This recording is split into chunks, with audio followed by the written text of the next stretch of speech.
I'm Emma Whitmore, and last night my sister told me not to come to her wedding if I couldn't find a date. The whole table laughed. What they didn't know is I'm already married.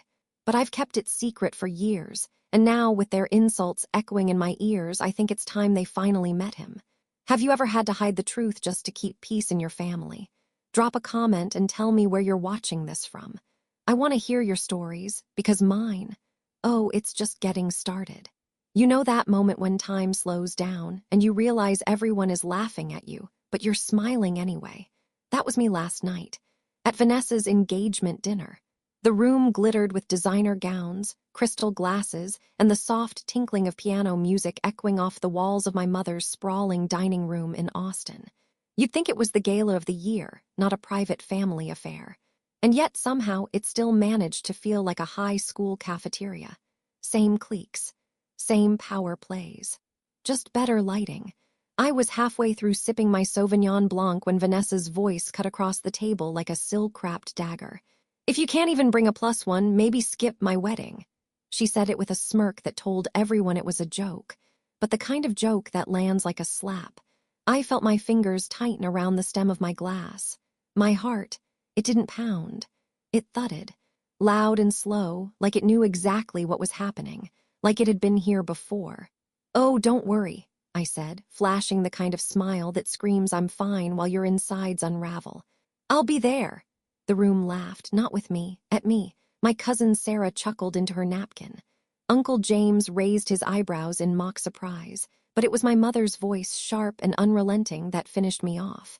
"Let's just hope she doesn't back out last minute again." I froze, my breath caught. She was talking about my cousin Amelia's wedding. The one I left early 2 years ago. Not that anyone ever asked why. Not that they knew I had just had a panic attack in the hotel bathroom because of something Vanessa said then, too. Stifled chuckles ran around the table like static electricity. Everyone looked just pleased enough not to be me. And me? I sat there in my pale green dress, picked specifically to blend in, and I forced a chuckle. Just a little one, just enough to not ruin the mood. To not overreact. Again. Because that's what they always say, right? Emma's just sensitive. Emma always takes things the wrong way. Emma needs thicker skin. No one ever wonders why Emma is so quiet, so careful, so invisible. I sat through the rest of dinner in a daze, smiling, laughing at the right times.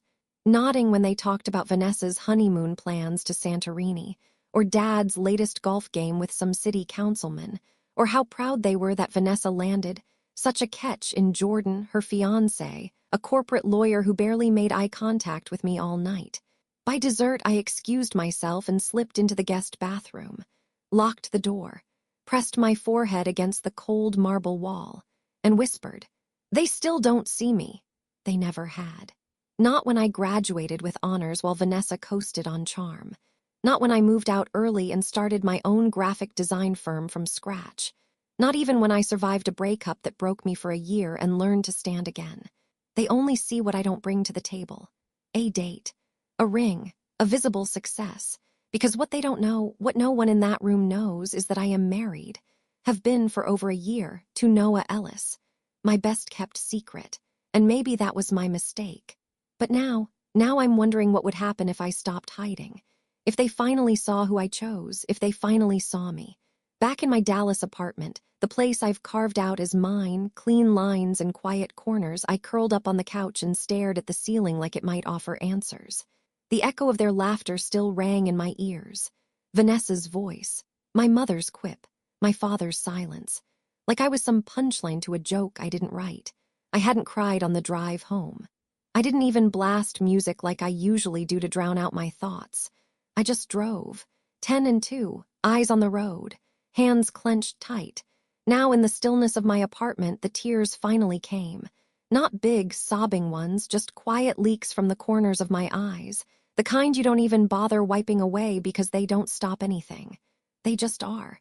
"They still don't see me," I whispered again, the words tasting bitter this time. I grabbed the old throw blanket draped over the armrest, the one Noah always pretends to hate because it sheds, and pulled it around my shoulders like armor. The loft was dark, but I didn't turn on the lights. I didn't want to see myself reflected in the windows. Then, like a movie reel winding backward, my mind landed on one scene from years ago. 15.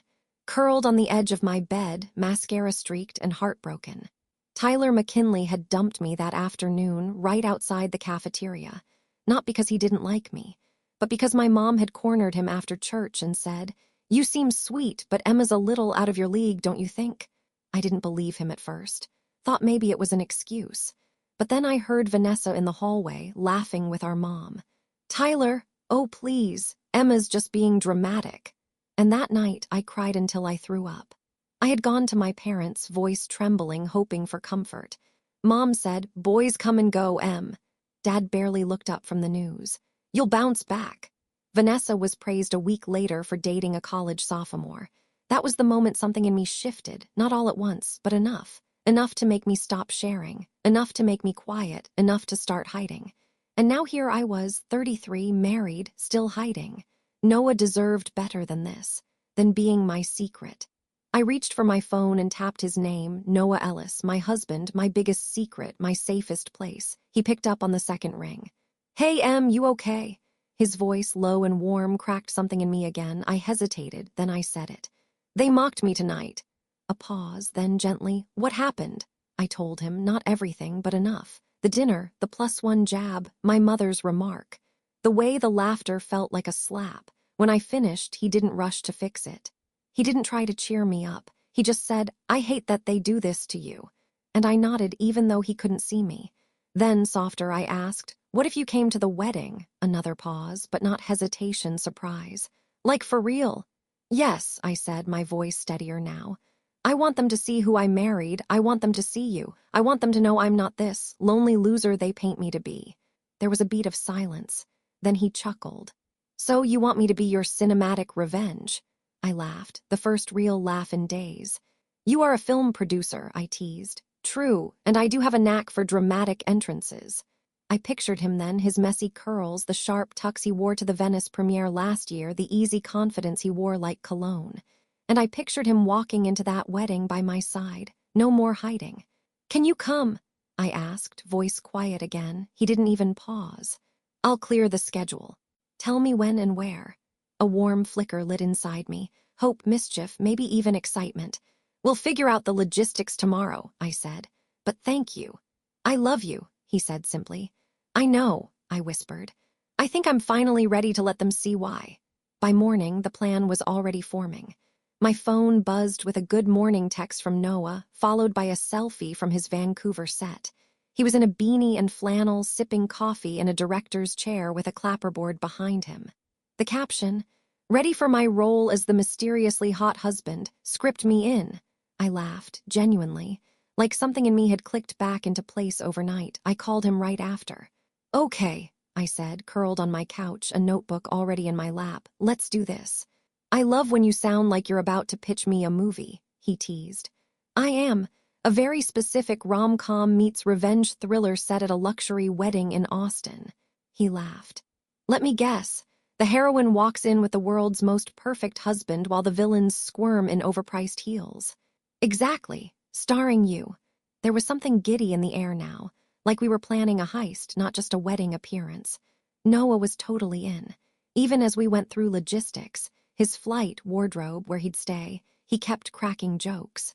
"So, just to clarify," he said at one point, "do I lean into charming husband or the mysterious icon with a side of emotional depth?" "You're playing yourself," I deadpanned. "But hotter." "Oh, so full method acting then." I shook my head, grinning like an idiot.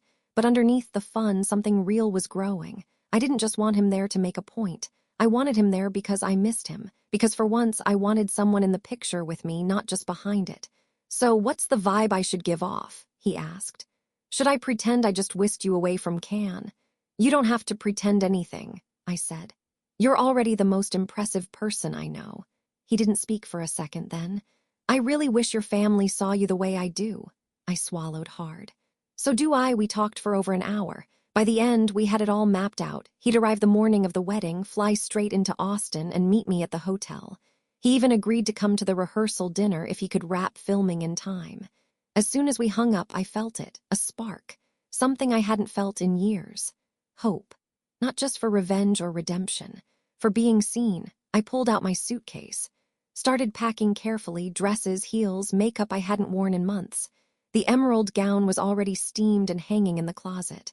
I'd bought it for a gala I skipped last fall, afraid to walk in alone. But now it had a purpose. Later that evening, as the sun dipped low over downtown Dallas, casting gold across my living room floor, I caught my reflection in the window. And I said, out loud, "They're not ready." And for once, the thought didn't scare me. It thrilled me. The hotel banquet hall looked like something out of a lifestyle magazine. Floor-length tablecloths in cream and gold, clusters of candles flickering against mirrored centerpieces, soft string quartet music playing beneath the buzz of polite laughter. I stood near the back of the room, barely breathing. The rehearsal dinner hadn't even officially started, and already I could feel the tension threading through my spine. Like everyone's eyes slid over me, and then away, confirming what they thought they already knew: Emma, the loner, the one who couldn't keep a man, the one who always opted out of love. Vanessa was holding court, of course. In a champagne silk jumpsuit that probably cost more than my entire trip, she beamed and air-kissed and did that light touch on the arm she'd perfected back in college. She caught my eye just once, flashed a smile that didn't reach her eyes, and lifted her glass with a theatrical flourish. "To those brave enough to find love," she said, loud enough to carry, "eventually." The room laughed, not cruelly, not even harshly, but with that polished edge of people who think they're in on the joke. My cheeks burned. I stood frozen, holding my champagne flute like a shield. A tight, familiar voice in my head whispered, "Don't make it worse, just laugh, just move on, don't give them anything." But this time I didn't obey. I set my glass down on the white linen table. My hand trembled. Not with fear, with adrenaline. I walked forward, every step feeling like wading into something I couldn't come back from. By the time I reached the edge of the head table, the room had quieted. I cleared my throat. "Actually," I said, my voice thin but unwavering, "I'm already married." Dead silence. Vanessa blinked. "What?" I steadied myself. "I said I'm married, and he'll be at your wedding tomorrow." The pause that followed was long enough to make me want to shrink into the carpet. Then someone snorted. Single stifled sound. And just like that, the whole table erupted in laughter. Not cruel, just disbelieving, dismissive. My father leaned back in his chair, shaking his head with a grin like I'd told them I'd bought a pet lion. "Sure you are, sweetheart," he said, reaching for his wine. "Of course." I looked at him, at the way his eyes twinkled with amusement, like I was a child playing dress-up, like my life was some elaborate charade they'd all grown tired of indulging. "I'm serious," I said quietly. No one answered. They didn't need to. Their disbelief was louder than any insult. I turned and walked back toward my table, trying not to let the tears sting, trying not to let them win. But something was different this time, because I hadn't flinched. Not even when they laughed, and even if they didn't believe me now, they would tomorrow. Back in my hotel suite, I kicked off my heels and sat at the edge of the bed, staring at the plush carpet until my thoughts calmed enough to form a sentence. Then I texted Noah. They think I'm lying. A moment later, the typing dots appeared. Noah, good, me good. Noah, that means they're not prepared. Before I could respond, a photo came through. Noah reclining in a leather seat with a tray of chocolate-covered strawberries and champagne beside him. Behind him, the unmistakable blur of a private jet window. The caption, "En route to your reckoning." I burst out laughing. It caught me off guard. I actually doubled over, clutching my side, the release of it almost dizzying. God, I needed that. Then came a second message. "Noah, I'll see you tomorrow, Mrs. Ellis. Let them talk tonight. Tomorrow they'll see." Morning came dressed in cloudless blue skies and soft sunbeams spilling through the gauzy curtains of my hotel suite. Birds chirped faintly outside. Somewhere in the hallway, a bridesmaid was laughing too loudly. Everything about the day screamed celebration. But inside me, it felt like the seconds were thick and slow, like honey sliding down a wall. I stood in the middle of the bridal prep suite wearing my emerald green gown, the one I'd always imagined wearing to a gala, not to my sister's wedding. My makeup was done. My hair pinned in elegant waves, I looked objectively beautiful. And yet I couldn't move. I was still staring at my own reflection when the voice came. Soft, old, embedded. "You'll never be enough for them." It wasn't even my mother's voice anymore. It was mine. My own inner narrator, perfectly trained by years of passive jabs, quiet exclusions, and being the one who was always too sensitive. But then, just as quickly, another voice rose up to meet it. Mine again, but different, firmer, clearer, tired of folding into silence. Then I'll be enough for me, I blinked. The words felt solid, like a hand on my spine. So I straightened my shoulders, I slipped on my heels, and I walked out the door. The ceremony was already in full swing when I arrived at the edge of the lawn. Rows of chairs faced a delicate white arch wrapped in orchids. Music floated through the spring air, and sunlight kissed the guests' champagne flutes. From my position near the catering tent, I could see it all. Vanessa was up front, glowing in her custom gown, arm linked with our father's. Jordan waited beneath the arch, stiff and regal, like he'd rehearsed every blink. Guests murmured and shifted, already settling into the predictable rhythm of a flawless wedding. And then it began. I didn't hear it at first, just a low, distant rumble. A few heads turned, then it grew louder. The kind of sound that makes the ground hum beneath your feet. Some guests looked up. A ripple went through the crowd. Phones came out. One woman's hat nearly blew off. And then I saw it. A sleek black helicopter descending from the sky, its shadow sweeping across the grass like an omen. Gasps erupted as it touched down in the adjacent field, sending rose petals, napkins, and carefully coiffed curls flying in every direction. The door opened, and out stepped Noah, in a tuxedo, grinning like a man who'd just been given the best entrance of his life. He jogged a few steps, then slowed, walking with the ease of someone who knows every eye is on him. The sun hit his dark hair just right. His bow tie was slightly askew in that perfectly imperfect way that only made him more magnetic. He found me at the edge of the crowd and shouted over the wind, "Told you I wouldn't miss your debut." Every jaw in that wedding dropped, even Vanessa's. I walked toward him slowly, every step echoing like a drumbeat in my chest. By the time I reached him, the rotors had stopped and the air was still again. He held out his hand. "Mrs. Ellis." I took it. And the moment I did, I swear I saw something shift across the lawn, a collective recalibration. Suddenly, I wasn't invisible. I was a mystery, a story no one knew how to tell anymore. Noah turned to the crowd with effortless grace and smiled. "Apologies for the entrance. I didn't want to hold up the ceremony, but I couldn't miss the chance to finally meet all of Emma's family." People laughed, nervous, scattered, not because it was funny, but because they didn't know what else to do. Noah leaned close to me and whispered, "Want to give them something to talk about?" I smiled. "Absolutely." Everything after that helicopter moment felt like walking through glass, shocking, beautiful, and sharp enough to cut. Noah's presence beside me was grounding, but the weight of every stare burned against my skin. And oh, were there stares. The kind people try to disguise behind polite smiles and half sips of champagne. But I saw them. I felt them. The woman with the floral clutch who whispered, "Wait, that's Emma's husband." My Aunt Julie tugging at her pearls so hard she nearly snapped the string. And my cousin Brianna. She straight up dropped her prosciutto crostini. But I didn't look away, not this time. Noah, ever the scene stealer, wore his tux like armor and walked beside me like we'd been doing it for a lifetime.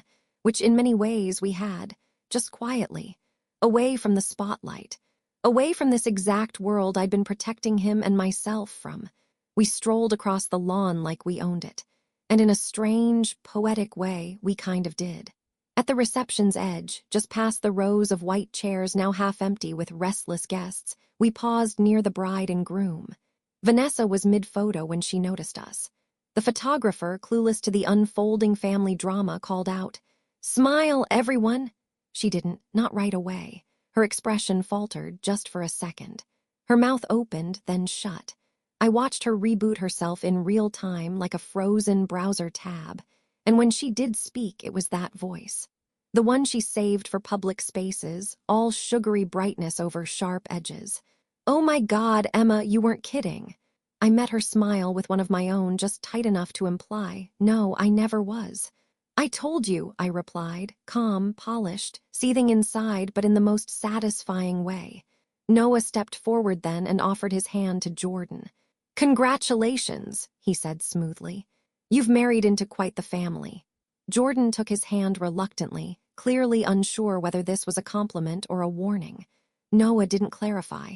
He didn't need to. Then came the gift. The black box with the silver ribbon, quiet, elegant, potent. A peace offering laced with power. Vanessa accepted it like it weighed 10 pounds. Her manicured fingers hesitated just a beat too long on the lid. "A first edition Hemingway," Noah said casually. "Emma remembered it was your favorite." Vanessa blinked. She hadn't read a book since college, but she nodded. "Oh, right, love Hemingway," I almost laughed. "And a week at El Cielo Resort," I added. "You mentioned Big Sur once, thought it might be more your pace." Jordan's eyebrows shot up at that. "Those places have a 3-year wait list." Noah just smiled. "Not when you know someone." Vanessa's jaw clenched so tightly I thought I heard her molars grind. It was everything I needed. Not because I wanted to outshine her wedding. Not because I wanted revenge. But because for the first time in my life, I wasn't playing by their script. As the guests moved toward cocktail hour, Noah and I took refuge near the garden fountain. He unbuttoned the top of his shirt and leaned casually against the stone ledge, looking at me like I was the only person in the world. Like I wasn't a walking target of mockery 24 hours ago. Like I'd never been the girl who shrank. I felt the emerald fabric of my dress shift with every breath, every new version of myself forming beneath it. "You okay?" he asked, gently brushing a fallen leaf from my shoulder. "I think so," I said. "Actually, I think I'm better than I've been in years." He tucked a flower behind my ear. "They're still watching." "I know. Think they're wondering how you ended up with me." I turned, looking directly into his warm, steady gaze. "No," I said. "I think they're wondering how you ended up with me." He grinned. "You want the truth. Always. Because you didn't ask me to save you, you asked me to stand beside you." That was when it hit me. This wasn't about proving anything to them anymore. It wasn't about revenge or spectacle or even validation. This was about me showing up, owning the room, wearing my truth like a crown instead of hiding it like a scar. Noah reached for my hand and gave it a gentle squeeze. "Now what?" he asked. I looked toward the crowd, toward the people who once dismissed me, and smiled. "Now we dance." We didn't even make it halfway across the reception lawn before he intercepted us, my father. He emerged from behind the bar setup like a storm cloud in a suit, tie slightly askew. Face red not from champagne, but from something far older and more familiar, indignation. He didn't acknowledge Noah. He didn't even look at me right away. He just spoke, low and pointed. "What do you even do, son?" The word son dripped with sarcasm. Noah didn't flinch. He adjusted his cuff, glanced briefly at the string quartet tuning nearby, then said calmly, "I make stories people remember." The sentence hung there, simple and precise. And then he turned, met my father's glare with the quiet power of someone who has no need to raise his voice to be heard. "Unlike your dinner speeches." The air shifted. You know when a storm breaks not with thunder, but with stillness. That pause before the downpour when the world holds its breath. That's what it felt like. My father's mouth opened, then closed. His lips thinned into a line so tight it might have been welded shut. No one spoke. Not the guests, not the cousins pretending to be distracted by the oyster bar, not even Vanessa, who stood frozen halfway between us and the DJ booth with a flute of champagne trembling in her hand. Because for the first time ever, someone had answered him. Not with tears. Not with awkward silence. Not with appeasement, but with truth. And it hit him harder than any slap could. I watched my father shrink, not physically, but something in his posture folded. His spine bent slightly, his shoulders dropped, his hands clenched at his sides like he was trying to hold onto whatever script he thought we were still living in. Then his voice cracked out. "You think you can just show up and—" "No," Noah cut in, still calm, still deadly steady. "I showed up because she invited me. Something you've never really done." And there it was, the real slap. Because my father wasn't used to being challenged, not by men and definitely not on behalf of me. I'd spent so many years absorbing his condescension in quiet doses, learning not to push, to smooth things over, to be the daughter who stayed on the edges so Vanessa could shine. But Noah, he wasn't raised in that orbit. He didn't care about keeping peace through silence. He came from people who believed that respect isn't given with blood, it's earned with action. And that truth was finally cracking my father's carefully manicured facade. I stepped in then, not to defend Noah, to defend myself. I didn't bring him here for your approval, I said softly. I brought him because I'm done pretending you still get to define my worth. My father blinked, and for a flicker of a second I saw something behind his eyes, not anger, not even shame. Fear. Because control only works when the other person still needs it. And in that moment it was clear I didn't. Not anymore. He said nothing. Just turned away, his face tight, his exit abrupt. And when he walked back toward the reception, it was quieter. He looked smaller. The music returned. People began to murmur again as though the spell had broken. But something had shifted. And not just in him, in me. I felt taller somehow. Lighter. Like I'd just dropped a weight I didn't even realize I'd been carrying since I was 12 years old. Noah turned to me, searching my face. "You okay?" I nodded. "Yeah, I think I actually am." We walked slowly toward the reception area, and as we did, I noticed something I hadn't expected. People were watching me differently. Not with pity, not with amusement, but with curiosity, maybe even respect. My mother approached, hesitant. Her clutch clutched too tightly in her hands. "He's impressive," she said, barely above a whisper. "I know," I replied. No embellishment, no performance, just truth. Across the lawn, Vanessa stood with her new husband, eyes locked on me as I passed. She didn't wave, didn't smile. She just watched. For once, she didn't look smug. She looked unsure. I reached Noah's hand again, our fingers intertwining without thinking.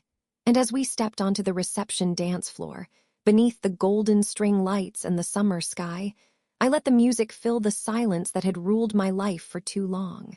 I wasn't invisible anymore. I wasn't afraid anymore. And I wasn't alone. Not now. Not ever again. The sky had shifted by the time our second glass of champagne arrived. The blush of dusk spread across the lawn like a soft veil, casting everything in gold and lavender. String lights blinked on one by one, and the soft hum of jazz filled the space where tension had once clung like fog. And me, I was dancing, not spinning wildly or twirling like some rom-com heroine, but close to Noah, his hand at my waist, my chin tilted up just enough to see the flicker of pride in his eyes every time someone passed and looked at us like we didn't belong. Like they couldn't figure out how this was real. But it was. It had always been real. They just weren't ready for the reveal.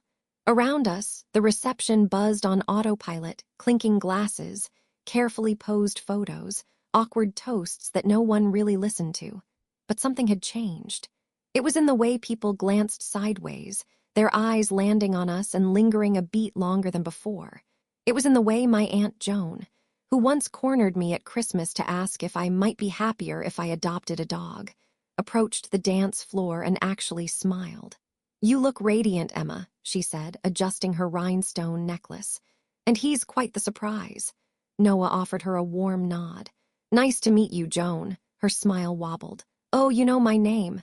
I know everyone Emma's ever mentioned." And just like that, Joan floated off with a soft blush, flustered in the best way. Noah turned to me, brow raised. "Was that the Aunt Joan?" I laughed. "The very one." He leaned in close enough that I could feel the heat of his whisper against my ear. "I love the way they don't know what to do with you anymore." I exhaled a quiet laugh, but it was laced with something deeper. Because it was true. I had become the person they couldn't define. No longer boxed in by the narratives they'd spent decades building. No longer the girl who said nothing, swallowed every slight, and smiled politely while disappearing inside herself. Now, I was the woman who brought a husband by helicopter, who stood tall in emerald silk and didn't apologize for who she loved, how she lived, or what she no longer accepted.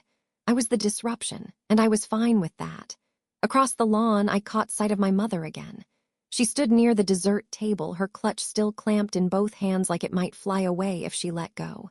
Her gaze kept flicking toward me, unsure, searching, almost cautious. I took a deep breath. Then I walked toward her. She didn't see me until I was 3 feet away.